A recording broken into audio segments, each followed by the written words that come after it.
I don't know. I feel like YouTube's doing the thing again. I really want to know what you were going to say. Welcome back, you assholes. I feel like we're recording for YouTube, but then I forget that this is going out to SoundCloud, all the podcast things, wherever you find your podcast. I don't need to be singing and dancing so much anymore. So. Oh man, just take a seat. Hey, thank you for joining us for episode 2. As you know, episode 1 you just listened to.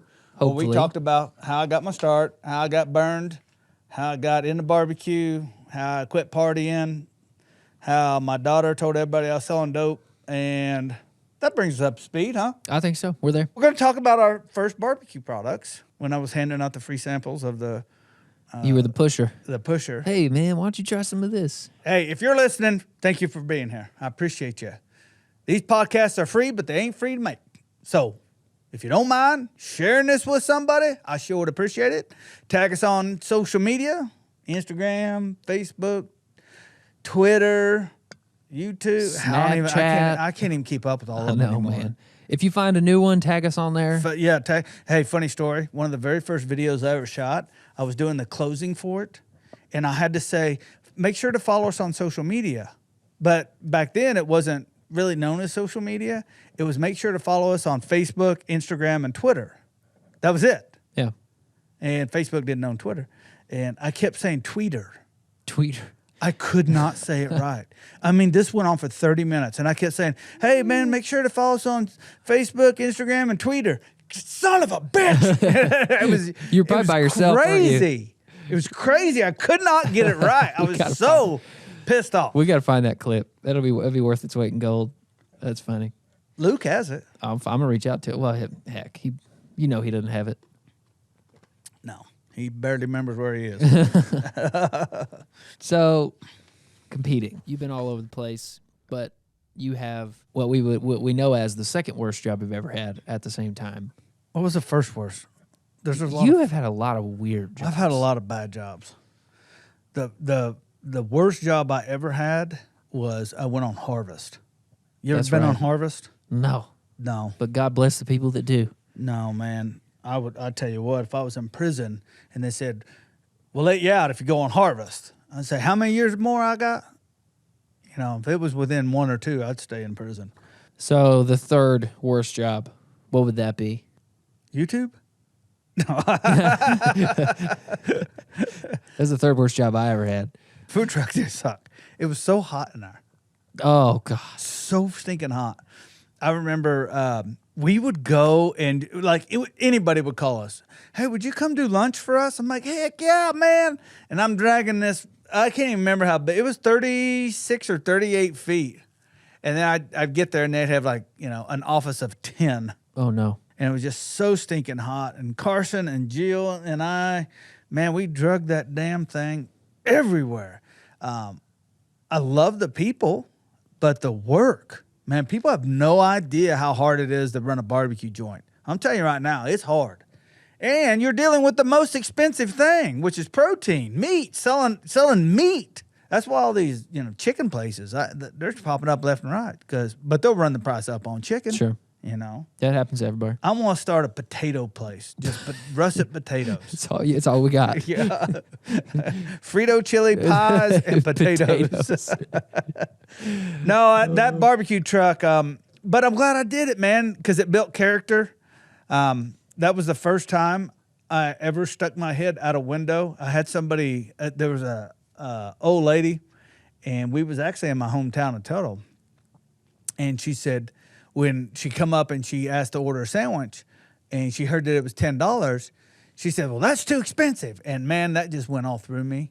And I stuck my head out the window and I said, ma'am, is that too much for you or too much for the food? Because there's a difference. There's a big difference. She said, I go down to Sonic and get this for half as much. And I was like, well, it's right there. There you go. Knock yourself out. I'd rather not serve you any of this food. Bye, Felicia.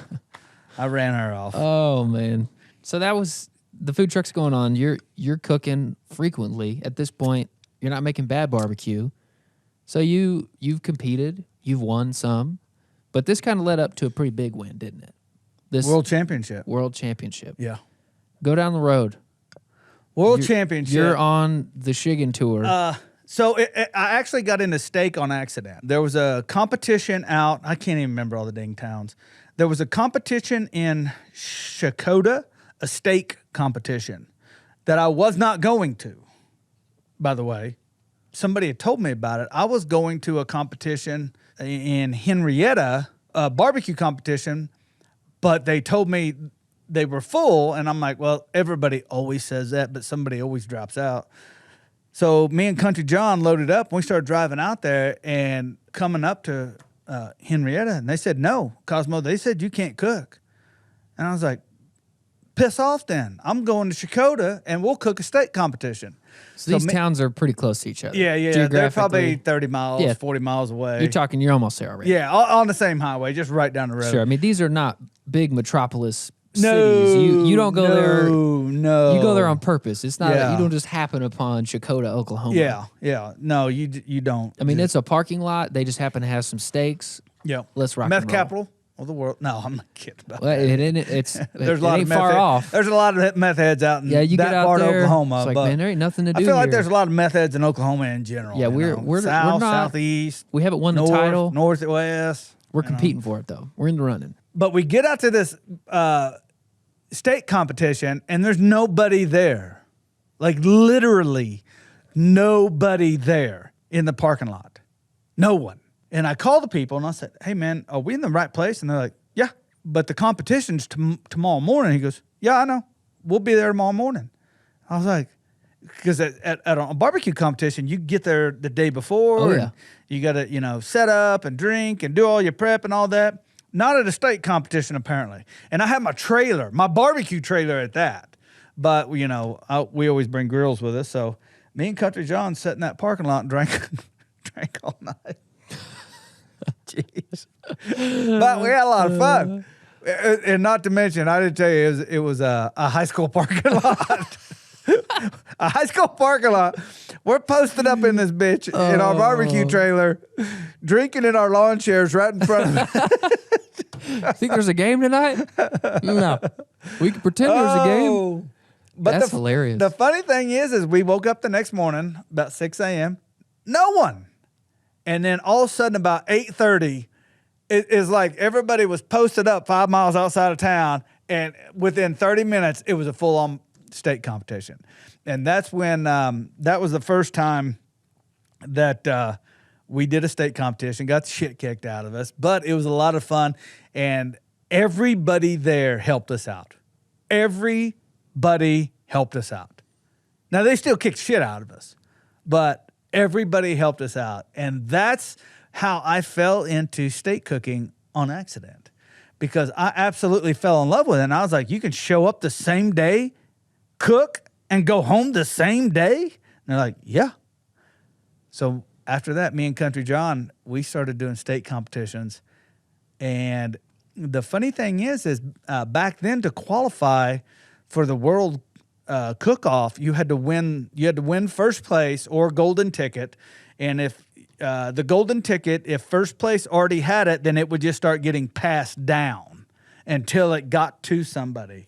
Or you had to be, I want to say, is the top 20 in the points, and then you got an automatic bye into the world championship. The rules have changed a lot since then. I think the rules have changed. Me and John, we were competing all over, and dude, I landed in the top 20. John didn't. John was just outside of the top 20.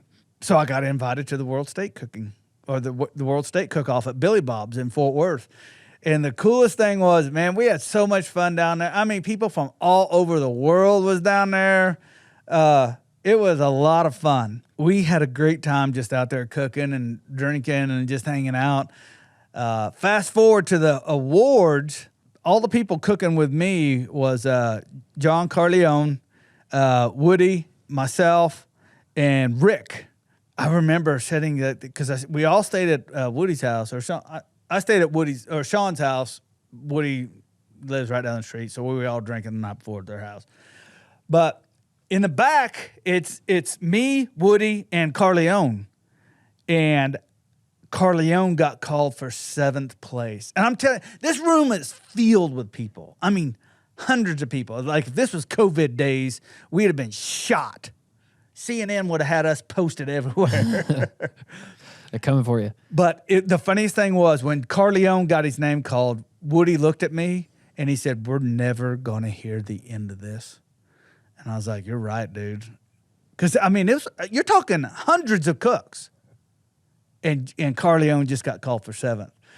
And then they got down to 2nd place. And they called Woody's freaking number. I kid you not. Woody tears off for the stage. Didn't even high five us or anything. He took off like somebody put a M80 up his butt. Carleone looks at me, and this is what he says to me. He said, "You know, we're never going to hear the end of this." And I said, "You know what? You're right." And I can't even tell you, man.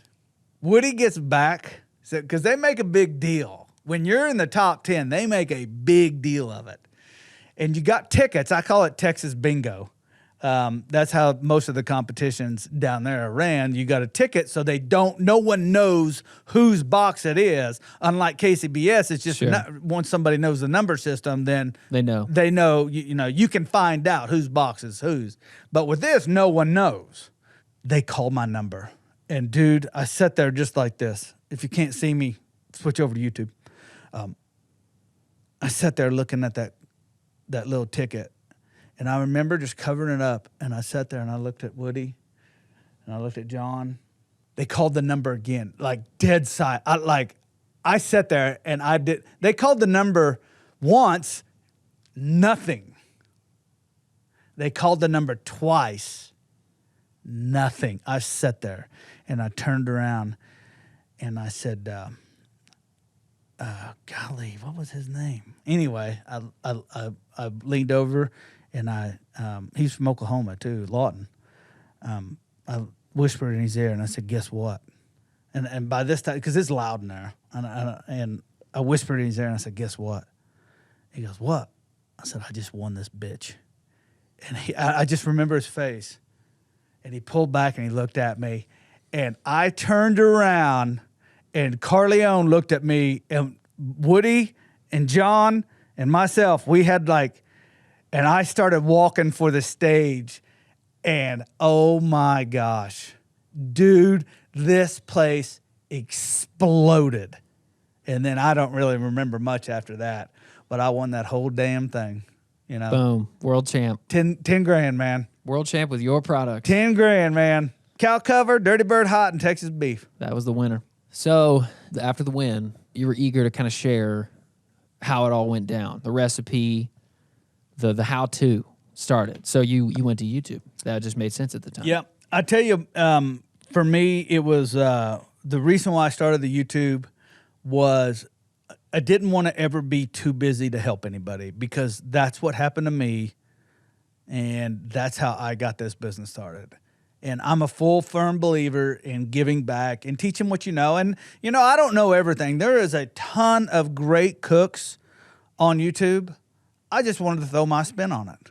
And we've seen some success on YouTube, and I've had the shit kicked out of me on YouTube. So have I. So, yeah, you have to. The pineapple upside down cake that never came upside down. Yeah, it was. But I never want to be too busy to help somebody out. So with that being said, do me a favor down in the comments. What's something that worked for you, that didn't work for you? What's something that taught you a huge lesson? Leave me a comment down below. I would love to get down there and interact with you guys and gals. So go down there right now. Leave me a comment. What worked for you? What didn't work for you? One of the things that I've learned over the years is it's always better to give than to receive. And that holds true for me. And I try to help people and meet them where they're at with whatever need is that they may have. So I got some homework for you. What does helping people look like for you? Thank you for watching. Thank you for listening. Don't forget, this isn't free. So if you would, please share this with a friend. I would deeply appreciate it. And come back for the next episode, because it's going to be a good one. All about freedom, baby. Welcome to America.